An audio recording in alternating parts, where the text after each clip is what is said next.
Bismillahirrahmanirrahim. Alhamdulillahi rabbil alamin.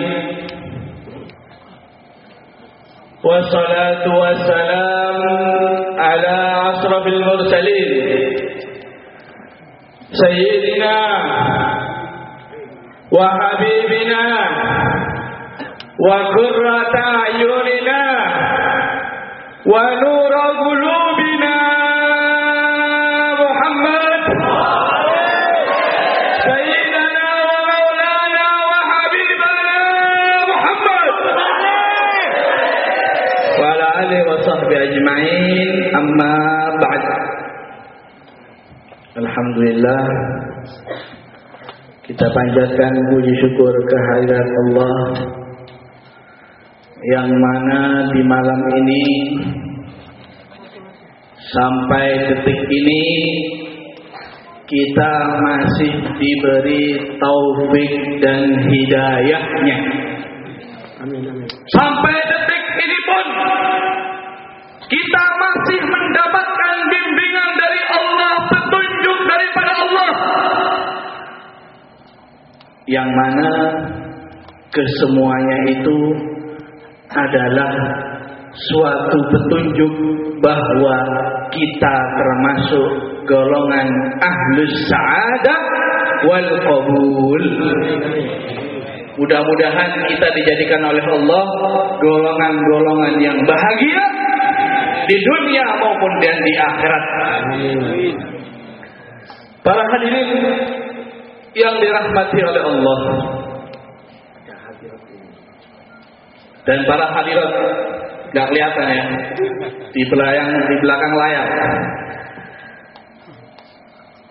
Saya cuma mau menyampaikan beberapa pesan.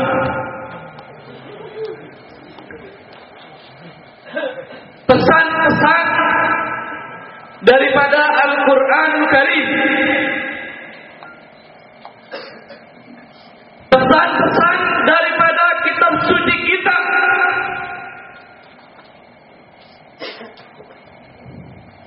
Yang selalu disebut oleh Allah, diingatkan oleh Allah dalam Al-Quran adalah supaya kita mengikuti jejak Nabi Muhammad. Mengikuti jejak Nabi Muhammad adalah pesan daripada Allah.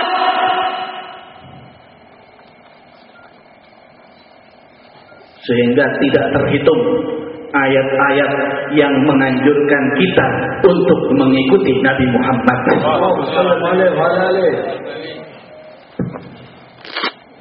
Tahu kenapa kita kok berbeda dengan para sahabat Nabi? Padahal kan kita sama-sama manusia. Padahal kita sama-sama umat Nabi Muhammad. Tapi kenapa kalau para sahabat Nabi beramal dilipat gandakan oleh Allah pahalanya? Kalau para sahabat Nabi berjihad, jihadnya, pahalanya diterima oleh Allah. Apa sih bedanya dengan kita? Bedanya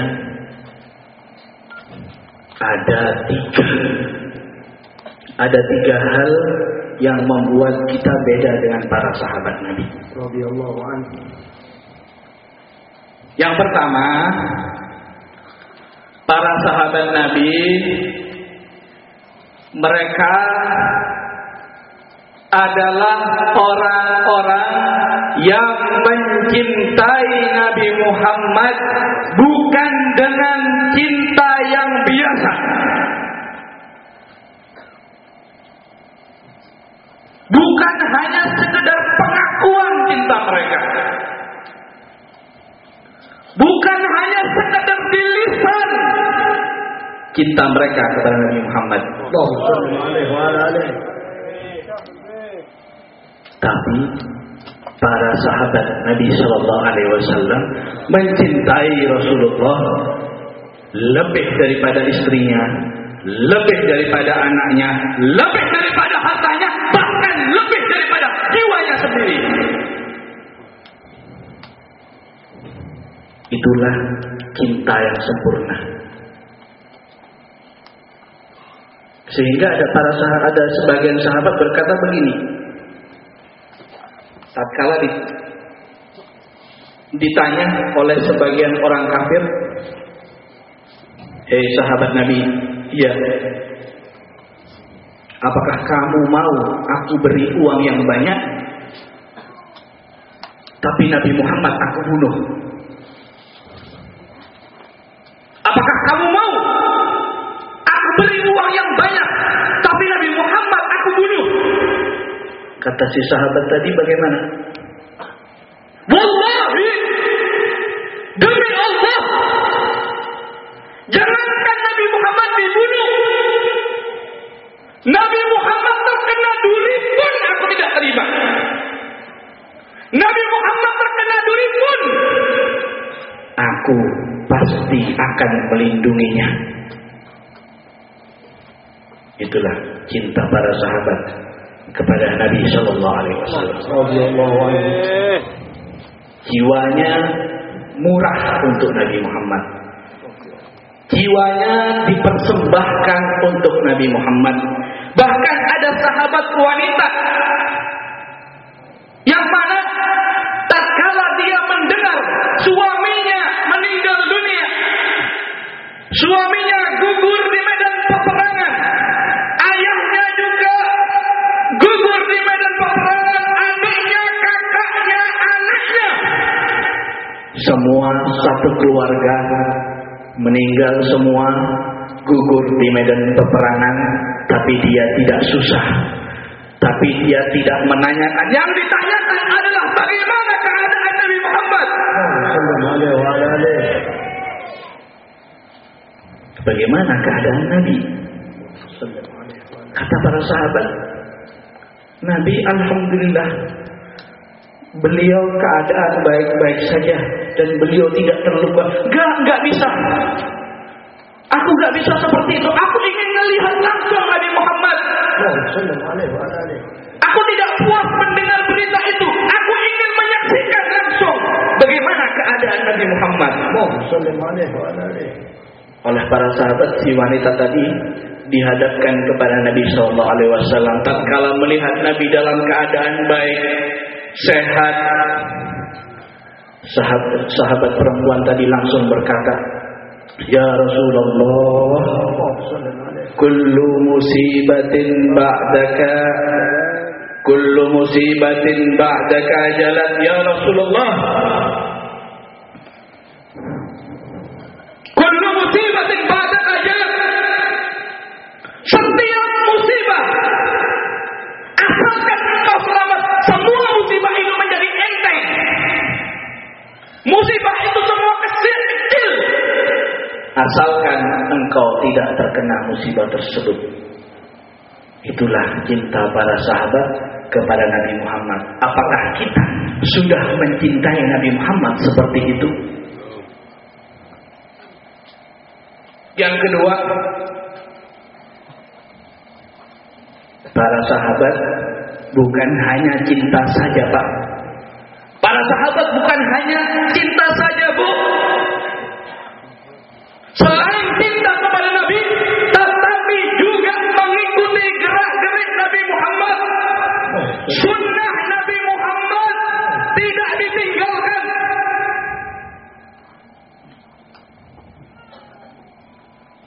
Sehingga tidak ada istilah wajib, fardu maupun sunnah. Kalau kita kan ada sholat wajib, ada sholat sunnah, ada puasa wajib, ada puasa sunnah. Kalau para sahabat nggak ada. Setiap yang dilakukan Nabi wajib bagiku. Nggak membedakan antara yang wajib maupun yang sunnah. Pokoknya dilakukan oleh Nabi, aku lakukan juga. Itulah ittiba, mengikuti Nabi, langkah-langkah Nabi, jejak-jejak Nabi, perilaku Nabi, sunnah-sunnah Nabi Muhammad tidak ditinggalkan.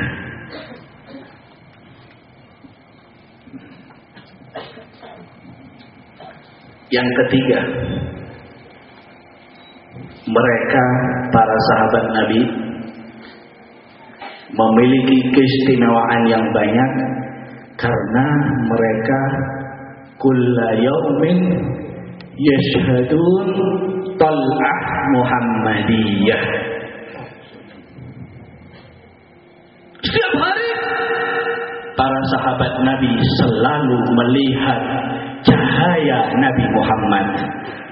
Setiap hari selalu memandang wajah Nabi Muhammad, memandang wajah yang pernah melihat Allah Subhanahu wa taala, memandang wajah yang paling istimewa, memandang wajah yang paling mulia.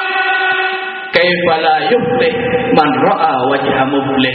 Bagaimana tidak bahagia orang yang melihat wajah orang yang bahagia? Bagaimana tidak mulia orang yang melihat wajah yang mulia?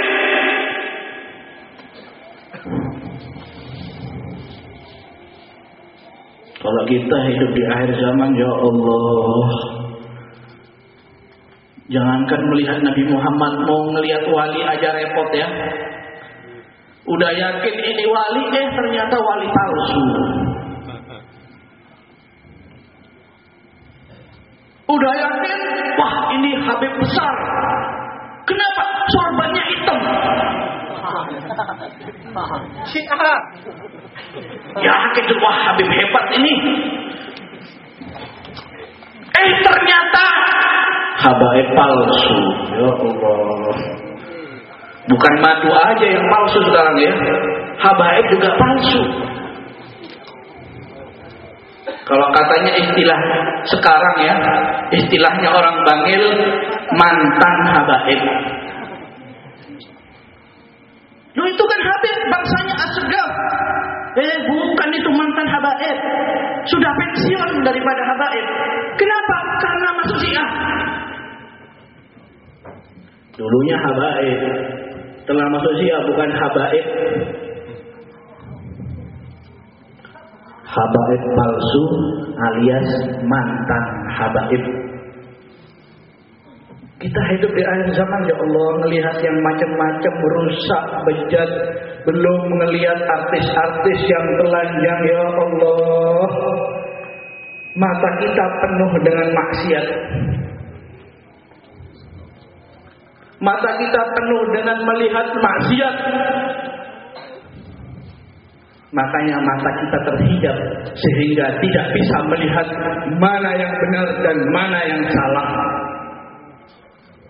Sebenarnya mau membedakan antara hak dan batil itu gampang, Pak. Nggak usah repot-repot, nggak usah dipelajari, nggak perlu diinvestigasi. Gampang. Tinggal lihat wajahnya. Kalau matamu memang mata yang bersih, mata yang tidak pernah maksiat, lihat wajahnya, udah kelihatan mana yang benar dan mana yang salah.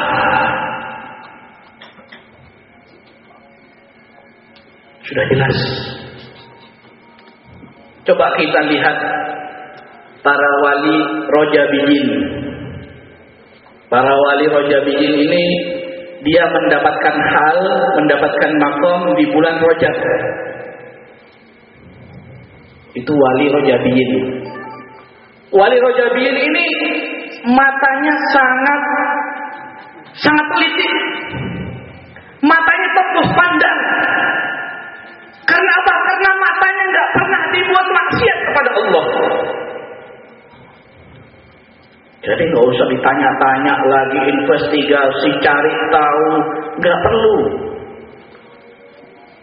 Sehingga ada suatu cerita di kitab Jami' Karamatil Aulia kalangan Syekh Yusuf Nabhani, disebut ada seorang wali rojabiyin sedang duduk di rumahnya. Datang tamu-tamu yang banyak. Datang tamu 1, 2, 3, semuanya golongan